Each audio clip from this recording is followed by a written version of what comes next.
So James is going to get the dogs to do tricks for you. Okay. Beg, Elvis. He's doing okay, He's not doing the ones he's supposed to, though. Yeah. Okay, sit down. Sit down, guy. That's a good boy. Okay. Yeah, he did it. Good job, Opie. Okay, Elvis, sit down. He's sitting down already. That's good. Okay, lie down. You remember how to lie down? Elvis is lying down. That's a good boy. Remember, don't get too excited here. Okay, just lie down. Lie down, though. Elvis, lie down. Lie down for food. That's it. Boy, he's got ants in his pants. Yeah. Pants. Okay, Elvis. Now lie down. Listen to James. He's too excited. Okay, come over here. Lie down. Lie down. Go. Roll over. Roll over, Elvis. Roll over. Oh, he's getting mad. Roll over. Roll over. No, that's the spin. He's too excited. He's not listening. Come this way, Elvis. Okay. Lie down and roll over, okay? Roll over. Roll over, Elvis. Stay. Roll over. Come on, guys. Roll over. Yeah, they're too excited. They never get outside here for feed. For treats. Elvis, lie down. Roll over. Okay. Yeah, he doesn't have enough room to do his... Opie, can you come here? Opie, come here. Okay, you get him now. Roll over, Elvis. Remember how roll over? Gosh. Roll over. Oh, Opie's trying to do it. Opie rolled over. Okay. You roll over like Opie. No, don't. Oh, I can't hold him. He just doesn't want to stay away. Roll over. Opie, come here. Roll over. There we go. Good. Yes, over. That's good. They're very, very excited. They don't come out for a feed. We keep them indoors. Get him to do the dancy in a circle thing. Okay, well, I got to keep feeding Opie. There we go. That's a good boy. Okay. Now, ramp up and turn around. Ramp up. Go first, okay? There we go. There. He ramped up and he turned around. Okay, ramp up on my leg here. Thank you. Okay, Elvis. Turn around 3 times. 1, 2, 1. Another. He ran out of room there. Ordinarily, that's just automatic for him. Yeah. Okay. Opie, ramp up on this leg here. Make sure you ramp up here. Come on. Come on. Yeah. There you go. Okay, Elvis. Ramp up and beg. Like, there we go. He did this beggy thing. That's good, Elvis. Yeah, he knows what paws are. I'll say, go like this with your paws. He identifies paws with hands. He knows. Yeah. Okay, Opie. There we go. Okay, Elvis. Ramp up with your paws like this and turn around. There we go. I think he anticipated what you wanted, or were you giving him hand signals? I was kind of giving him a hand signal. Oh. Okay, let's see if you can turn around. Turn around. There we go. He's just following the food. Elvis understands that. Elvis did it too. You should give him one. What was that? He did it too. Elvis? Yeah. You were asking Opie, but he did it too. Yeah. Oftentimes he'll do what I ask Opie to do. Okay, lie down. Okay, that's not laying down, guys. Okay. Lie down, Elvis. Roll over. Can you roll over? He's cramped for room. We got him on the Opie, can you come? Opie. Opie, come here. Opie, come. Opie, come here. There we go. Okay, Opie, come here. Come over here. Opie, come. Come over here, bit. Opie, come. See, he got thrown in the air. It's hard for them. You know, like we had a big basset hound with a big mouth, and he was getting old, and he learned how to way up high. There we go. Okay, Elvis, right off of Opie's back. Lie down, Opie. There we go. Ordinarily, Opie stands still. Thank you for being a plate there, Opie. Okay, here's a little bit of... Yeah, there we go. So that's it, eh? Yeah, that is it. All right. Okay, you guys, you were a little excitable. Great job. Thank you, fellas. And thank you, James, for showing us that. So I'll get on with the deck dinner now. And we better get these guys inside. Yeah, well, that's their dinner. They're having chicken gravy on mashed potatoes. And James is having some mashed potatoes and gravy and some beans, fried onions and broccoli, asparagus. And this is the stir fry from yesterday that's in the pumpkin. And I am going to be reviewing Teen Wolf, the first half of the complete series, after I read you a poem. But first, guys, let's get you guys inside, okay? Yeah, give them this. Please go inside. Give To them eat this and then inside, they'll, okay? yeah, Well, they'll be motivated they're to gonna be go. fighting. They love that stuff. Yeah, they'll be fighting. No, they'll be good. They've been good. Come on, They've been getting it all day. Come here, guys. Opie, go. Go see James. Come on. Go. No, Elvis, come no. here. Oh, sorry, Let's honey. get inside here. They get so excited.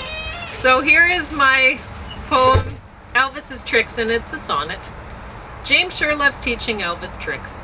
We're both surprised that Elvis picks things up so fast. He even makes his own tricks up. Our Elvis takes so little time to dance around or roll right over on the ground. When he combines 2 tricks or 3, it's that which most impresses me. It's like a modern dance routine. His dance moves are the best I've seen from any dog that I have known. His moves are his and his alone. Though Elvis earns his scraps of meat, it's truly us who get a treat. So that's my poem. And you didn't get to see his fancy dance moves where he puts a whole bunch of tricks together, and he's like, he'll do the spin around on his back legs. Waving his hands. It's great. But he was too excited today. He wasn't even following James's requests that well. But he was still amusing. I hope that you were amused. We're amused by Elvis when he does his things. Anyway, so Teen Wolf, the first season, I thought, hey, this is pretty interesting. Better than I thought it would be, because I don't know. When I first heard about the series, I thought, well, they made a whole series out of that Michael J. Fox movie. It wasn't even that good. But anyway, so I didn't bother to watch it. But I was at the library and thought, well, why not try it out? So I got both volumes out. This volume 1, and I haven't went through the whole thing yet. I went through about half of the complete series, which the other volume's smaller, right? So anyway, so I'm on season 3 and almost done season 3. Anyway, the second season was awful. So I mean, there's a lot of shameless use of this show to advertise all sorts of things, like icebreakers, candies, and Pepsi, Mac, Macy's. There's so many things. Opie, go! Opie, go! I'm keeping him outside because they'll You want him to eat some of the potatoes. Yeah. Okay, I see. Okay, Opie, come Yeah, you over could here. put it on the blanket, then he can stay warmer. It'd be great. Doesn't get his warmer. paws all cold. Okay, there we go. So, anyway,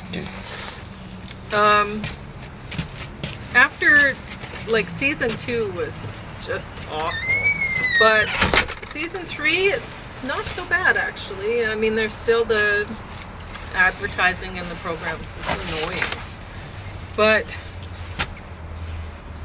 there's some different things going on. It's not too bad, but we'll see how it goes. It's still, I mean, season 3 isn't nearly as good as season 1 was, and season 1 honestly was just like, that was barely cutting it for TV worth watching.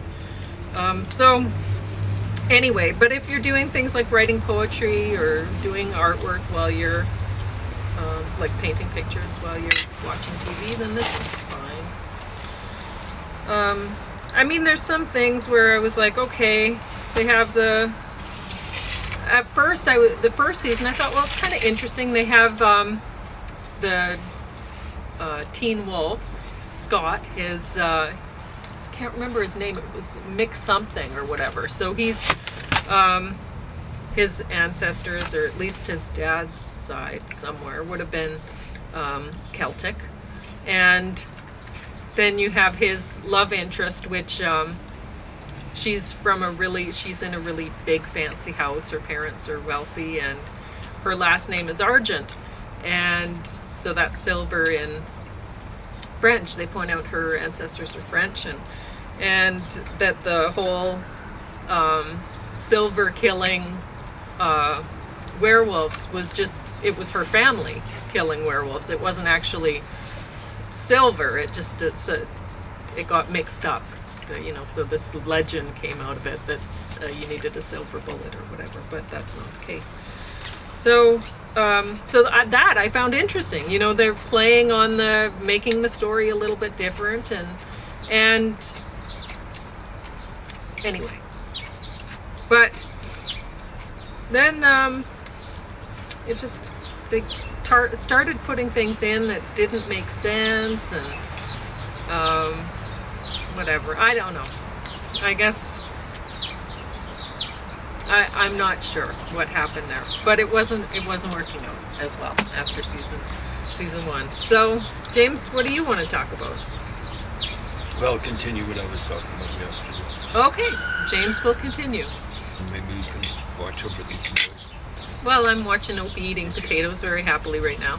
The thing is about dogs is you might give them something like some dogs actually like baked potatoes. James likes his potatoes baked more than mashed. Oh yeah. Way more. He likes eating the skins. As I remember it, Copper actually liked baked potatoes. Mm-hmm. But these Chihuahuas, they do not. They don't like baked potatoes. They cannot stand the skin. If I give them baked potatoes, they will eat the inside part and leave like a lot of not just the skin, but anything touching near the skin. They don't want it. And so it actually is, I waste less potato if I peel it and make mashed potatoes for them, because that's what they want to eat. They want mashed Opie's potatoes. just hammering down that Yeah, stuff he right now. he loves it. Mm-hmm. So, and I put salt and pepper on James's mashed potatoes separately because I didn't want to put salt and pepper on the dog's potatoes. I don't know if they would have liked it, but A little goes a long way. I mean, what Yeah. we think is okay salt might be bad for their kidneys. yeah, I don't want to. It's not worth the risk. So, anyway. But yeah, making gravy. This was given to us from the food truck. So I used probably about a quarter cup of rye flour, browned in the skillet, and then put in, slowly mix that in while it's warming up so that it thickens. And that was plenty enough for James and the dogs to eat mashed potatoes and gravy, and James will even have some extra mashed potatoes and gravy if he wants it. Or it can go to the dogs. Either way, because I didn't put salt and pepper on it. So, yeah, it's... Thinking ahead. Yeah. Oh, yeah, you can go ahead and talk about whatever you want. Okay, so I'll put this away. yeah, maybe you can let Opie in. It looks as though he's almost finished there. Well, I'll wait until he's done. Oh, he's Well, a bit cold. Elvis Maybe might I'll put be him... I made the mistake Okay, of so... putting some in their water dish. It was so low I couldn't Oh, see. dear. Okay. Well, then... Maybe Elvis has cleaned it up. I don't You know. have 15 minutes. 15 minutes. Well, folks, get Come ready. on, Opie. Um, Come on. Yesterday, I was talking about dendrochronology, which is study of tree rings. And you're going to study a lot of things. Well, one of the things you can do is come up with chronology. So you don't just study a tree rings for one tree. Study tree rings for trees where the rings kind of like overlap. And so you start looking for trees that have been preserved in buildings and things like that. And eventually in Ireland, where the world's leading dendrochronologist up to about the year 2000 was working in Northern Ireland, you find, I think they call them subfossil oaks. Probably a misdesignation, but anyway, bog oaks found in the bog. And so the world's leading dendrochronologist up to about 2000, 25 years. It's called, maybe still alive, could be. Michael Bailey. And once he retired, he could say pretty well whatever he wanted. And he said, hey, I find in not just the Irish tree records, but pre-run records, but records around the world, a record of the world's trees stopping growing. And based on his chronology in Ireland, and also in England, a place called Carlisle. That's where he got in trouble, 2 different places. I think he was trained as a physicist, maybe with expertise in radiocarbon dating. And that got him in trouble. Because he accepts radiocarbon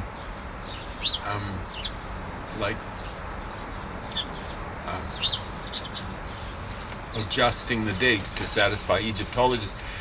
I doubt if he'd even know that he was satisfying Egyptologists. The debate about that would go back to the 50s, I think. Mid-50s, 50 years ago. And maybe earlier than maybe he started working, maybe mid-70s or something like that. So he published, I think about 83, a book. And he was saying, I've got this fixed chronology. It's fixed. It goes back in Ireland from the present to a certain point.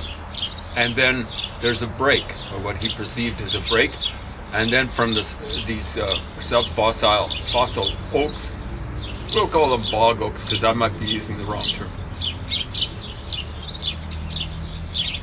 There's a break.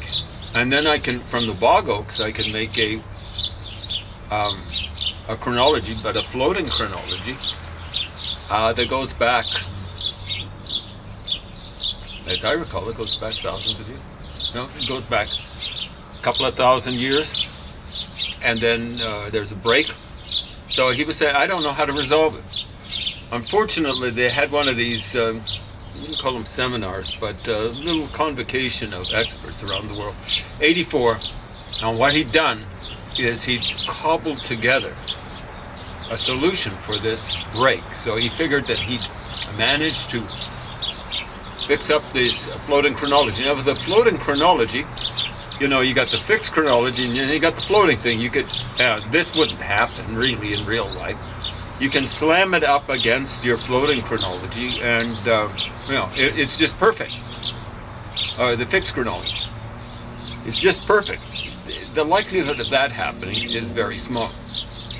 Then there's the possibility that there's no trees in between.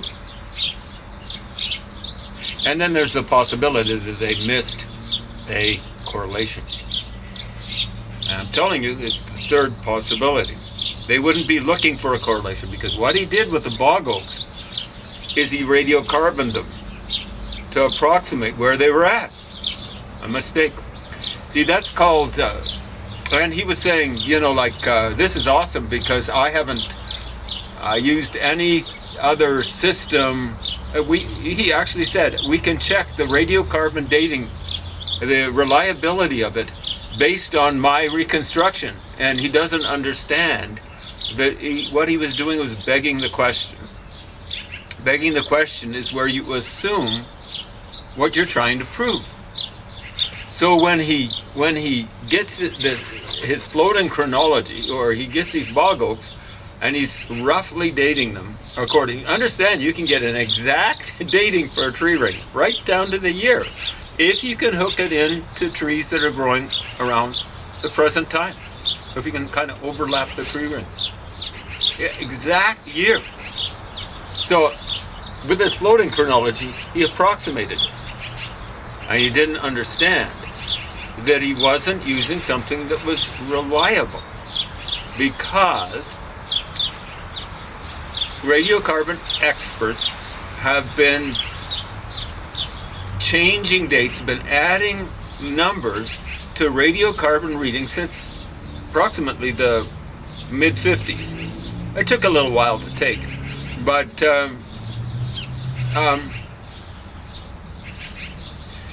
like even in the 60s, they weren't exactly changing consistently. But yeah, so well, he would never be looking for an overlap. And I can tell you, I can guarantee you, there is an overlap.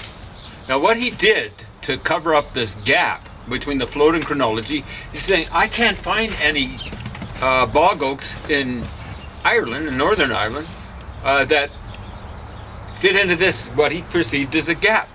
So he went to another island, a neighboring island, England. I believe the place was Carlisle. Now, what you're supposed to look for are T values, which are, when you're doing this correlation, because there are always going to be differences between tree rings. So what you're trying to do is you're trying to find statistical kind of correlations. Okay, there's a thinner tree ring here on this one, wide, but thin. Oh, we find thin, wide, thin, but you're looking over a long period of time. The longer, the better. Now, with the T values that he got for other things that he cobbled together to get the fixed chronology, I don't know. You were looking at T values of like 6, 7, some are a little bit lower. But then what happened is, it's kind of like he's got two pieces of wood here. This one's fixed here, and he wants to make a construction. I wouldn't trust him to build my house. And he's building a chronology here, and I wouldn't trust him either. Because what happens is he gets this stick from Carlisle, and he kind of puts a couple of tacks in on one side, on the fixed chronology, and a couple of tacks in on the other side. You wouldn't want to go walking the plank on that. You wouldn't want to make a bridge out of that. You'd end up walking the plank right into the river it was going over. Embarrassing yourself, and if you didn't know how to swim, you'd drown. Because the T values at both ends of this little stick from Carlisle that he's put in between the fixed and the floating chronology, the T values are way down there. I think they're like under 3. And understand, it doesn't have to be under the one side. It could be good. I think 1 is a little bit over 3. That might be okay. It's just if it's wrong on one side or the other, the whole thing goes kaput. It's like you're going. I mean, you could going over a bridge. Oh, this side held. It's good. Yeah, but you ended up in the river because the other side didn't hold. Eh? So I was reconstructing chronology based on the Assyrian dating system, which is the best we've got. The mistake the radiocarbon experts did in the 50s is they went up running off and they thought they hadn't done their research. This is why we do interdisciplinary studies. So you've got a knowledge of a broad field, and they all had to do was, these are physicists. They should have consulted Isaac Newton. Isaac Newton, about 300 years before now, maybe 250, when these radiocarbon experts were coming up with their dating system. He died 250 years or so before, and 230. And they should have. Isaac Newton said back then, this is 95 years before Egyptian hieroglyphs were deciphered. He said, "Hey, there's 400 too many years in Egyptian chronology." Radiocarbon says somewhere between, the stuff on King Tut's tomb was somewhere between 500 and 460 years. Average that out. And it's not very comforting. What is that, like 480 years? And what I find from the Assyrian records, this is about 480 years. The radiocarbon stuff works. But you got to let it work. We can't go around pleasing Egyptologists who are basing their chronology on Herodotus, who has the gap in between where he dates the Trojan War, 800 years before his time. The gap he has is he's got the Middle Kingdom here. The New Kingdom here, at the end of the New Kingdom is when the Trojan War occurred. We actually got a record of the sequel to it. Ramses III, at the end of the New Kingdom, records beating up a bunch of Greeks on the edge of Egypt. And that's recorded in Homer.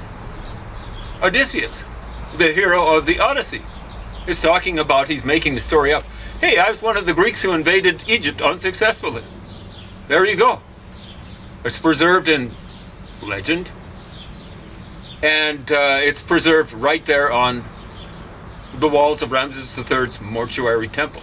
But you see, what happens is, and they've dated it, they've correlated it correctly, the end of the New Kingdom is at the same time that Homer, the same time as the Iliad and the Odyssey. When the Greeks are messing around, the Iliad's when they're messing around in Troy, and the Odyssey is when one of them is trying to make it back home.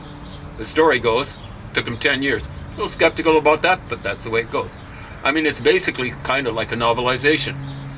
Now, what's Homer got, or what has Herodotus got, writing about 400 BC, very approximately, to fill up that, because he says there's 800 years before my time. You take roughly 400 and add approximately 800, you got 1200 BC. And I'm telling you, the Egyptologists, that's approximately when they date the Trojan War, 1200 BC. We really haven't changed anything, in essence, for 2400 years. Brilliant. You know, like this Herodotus is called generally the father of history. And some wags have said, oh, he's also the father of lies. And I think that's kind of unfair. But he's a father of many mistakes. And this is his biggest one, I think. Because what he's got is he's got the Middle Kingdom, New Kingdom, and then he's got the Old Kingdom between his time and the end of the New Kingdom. The Old Kingdom. That's when they put up those big pyramids. Middle Kingdom, they put up pyramids of brick.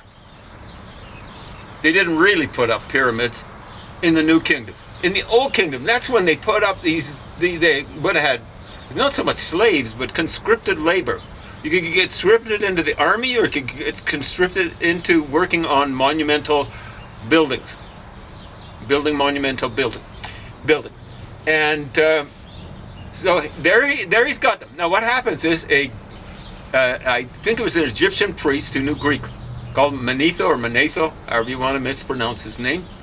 And he comes along in the wake of Alexander the Great, maybe 300 BC, maybe 250, somewhere around there. And he says, geez, you know, I've got the Old Kingdom right. I put the Old Kingdom where it belongs.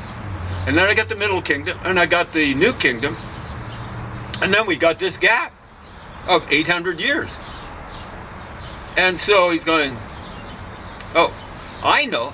I'll find records of when Egypt was in a broken down state at the end of the New Kingdom, where it was, where actually the Assyrians were playing divide and conquer. And so there were all these little principalities, either with Assyrian cat's paws, who are native to Egypt, or else Assyrians, or maybe even in some cases people from Sinai, Arabs, or Arabi as the Assyrians called them, ruling over little principalities in Egypt. Tanis, for example, or Sebennytos. I'm probably mispronouncing all of these places. Sais, off in the west of the Delta area. Heliopolis, or On, as it's called in the Bible. We don't exactly know how the Egyptians pronounced these things. On and on it goes. Ashurbanipal, when he stomped into Egypt, 667, 666 BC. The reason why I give the two dates is because their calendar